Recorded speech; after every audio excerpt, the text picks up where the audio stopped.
Jason stood at the edge of the subway platform, contemplating ending his life.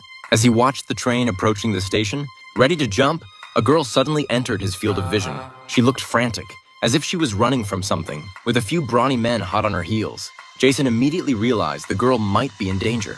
The moment the girl stepped onto the train, the thugs followed suit. She tried to get off, but it was too late. Seeing the girl in peril, Jason decisively chose to intervene. A few days ago, Jason was a SWAT officer. He was forced to resign after exposing his colleagues' corruption and facing retaliation. Desperate to make ends meet, he stooped to throwing fights for a gang. However, during one match, he hit his opponent too hard, causing substantial losses for the gang boss. In a fit of rage, the gang brutally murdered Jason's pregnant wife. Faced with this deep-seated grudge, Jason didn't seek revenge. Instead, he knelt before his enemy, not out of cowardice, but because he had lost the will to live. The gang leader spared his life, but warned him to get the hell out of the city, or everyone close to him would suffer. To protect others, Jason chose to skip town and began a life of wandering. On the subway, someone recognized Jason and wanted an autograph, but he coldly replied, "I'm just a vagrant."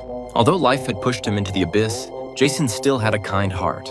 At a shelter, someone coveted his leather shoes. Initially, Jason wanted to tell the guy to scram, but he noticed the man's leg was injured. So, he silently handed over the shoes. Unexpectedly, the next day, that homeless man was brutally killed. Jason realized the gang's influence had even infiltrated this place. After being kicked out of the shelter, Jason got bumped by a vagrant. When he went to buy KFC, he discovered his wallet had vanished, realizing the man had swiped it during the commotion. The store owner called the cops, and the officer who showed up was the one Jason had reported years ago.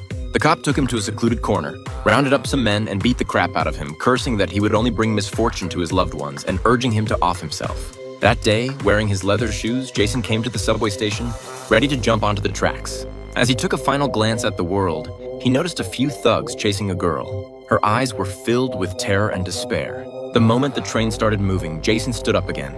No matter the outcome, he had to save this kid. With the girl cornered and nowhere to run, at the critical moment, Jason rushed forward.